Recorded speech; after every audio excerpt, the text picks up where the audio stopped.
y'all doing? Hope y'all having a happy Tuesday. Yeah, I think it's Tuesday. Okay, well, it's Tuesday.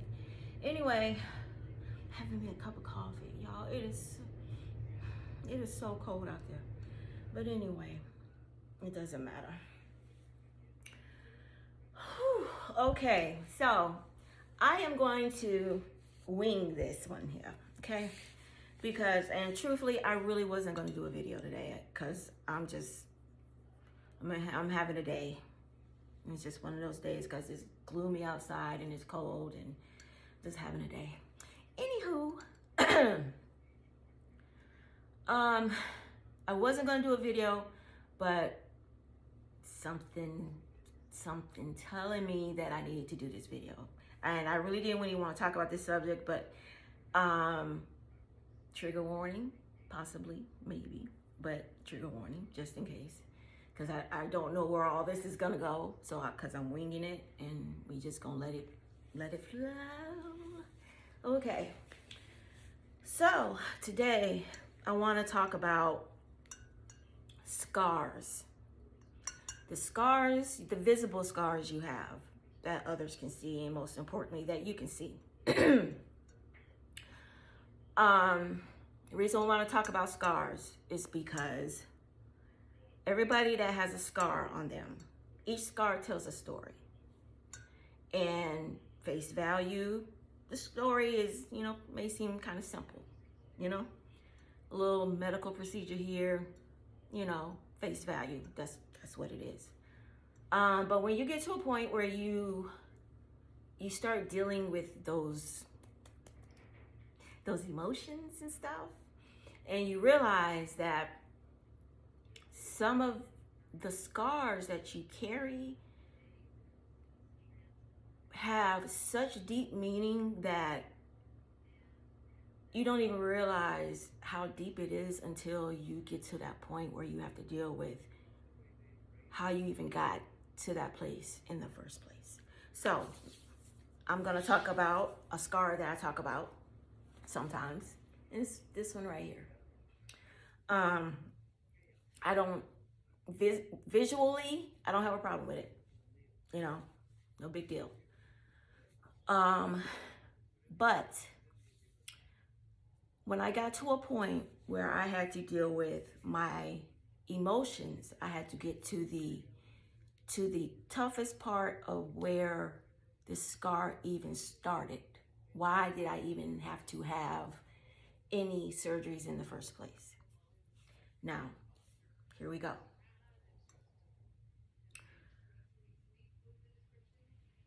The very first person to put their hands on my neck was my mother. I was probably, from what I can remember, I was around maybe the age of 6 or 7. And that day, when she visibly, without a doubt, would have killed me. I mean, probably shouldn't say that word. She would have unalived me if she felt like she could have got away with it. Something happened at school, and I tried to avoid the situation at all costs. But at that time, it was something that I couldn't avoid, and I got emotional, as a 6-year-old probably would. And basically, my mother got called. She played her part like she needed to. And then when I got home, she took me by this part of my neck right here. She held me up against the wall and she squeezed it as tight as she could. I'm not gonna get into everything she said, but basically, she told me to be quiet. There were other times when things happened with my neck in reference to my mother. One time she took me by my ponytail and slung me across the bed like I wasn't nothing, like I was a rag doll. I was probably 15 or 16. The reason why I'm saying this, because it's leading up to what I'm about to talk about with this scar. So growing up, issues, she was the first. My mother was my first bully. my mother was my first narcissist. And some people are going to be upset that I said that, but guess what? You just hold on a second, okay? Anywho, so time goes on because I grew up without boundaries, don't know what boundaries are, so therefore I get into these relationships where I think is love, and then other people start putting their hands on my neck. Yeah. Other people started body slamming me on the kitchen floor, and my head popped up off the floor. Had blurred vision for a couple days. Yeah. Yeah. So as time went on, years goes on. I start having really bad issues with my neck. I get a hump on the back of my neck. My neck sounds like every time I turned it, it really sounded like a bag of like granola being crunched or something like that. It was that bad. So it got to a point where it was affecting my shoulders, my arms, everything. And at this time, I had already had carpal tunnel surgery on both my hands. So I go to the doctor, get an x-ray.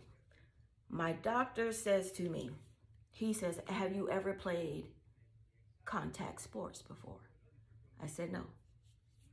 He didn't get into, asking me anything else. He just said, well, I've only seen this kind of injuries done to people that play contact sports.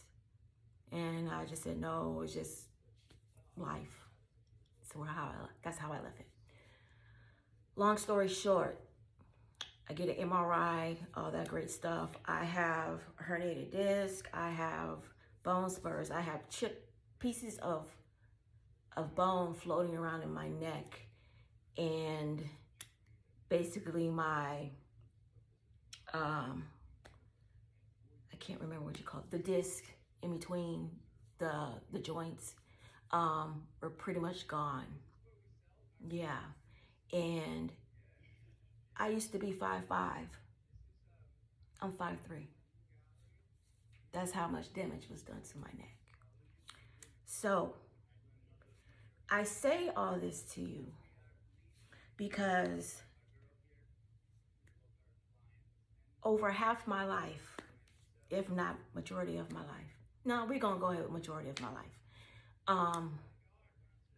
I have been forced in one way or another to be quiet. Every time they put their hands around my neck, it was another person trying to silence me from the truth. So now that I have come to grips and have accepted the things that have happened, and I have forgiven those people. Yes, I have forgiven them. Forgiven. I have no malice. I have no nothing. None. That is not to say I will open, or I should say give you access into my life again. That is a hell no. But I wish you well. I wish nothing but the best. I want everybody to be happy. That's who I am. But I'm going to say this. For those that have scars or even injuries that remind them of their past, you are not your past. And if you know you have grown from your past, you look at those scars and those wounds and those injuries and you say to yourself, did I learn the lesson? Did I learn anything from any of all of that? And if your answer is yes, then you need to forgive yourself and understand that you have a story to tell too. A story to tell about how you overcame the person that you were at that time when you received those scars or injuries or what have you. So I just wanted to say, I'm no longer going to be silent. Everything I do is going to come from love and a place of I want people to understand and learn from my mistakes and the things I just couldn't handle. Okay? So I just wanted to share that with you, with everyone. and let you know that you are not your past. You have a story to tell. And don't allow anybody else to silence you. You've let people tell their truth. Now it's time to tell yours. Okay? Hope everybody has a great day. Be kind. Show love. Peace and love. For real, for real. Bye.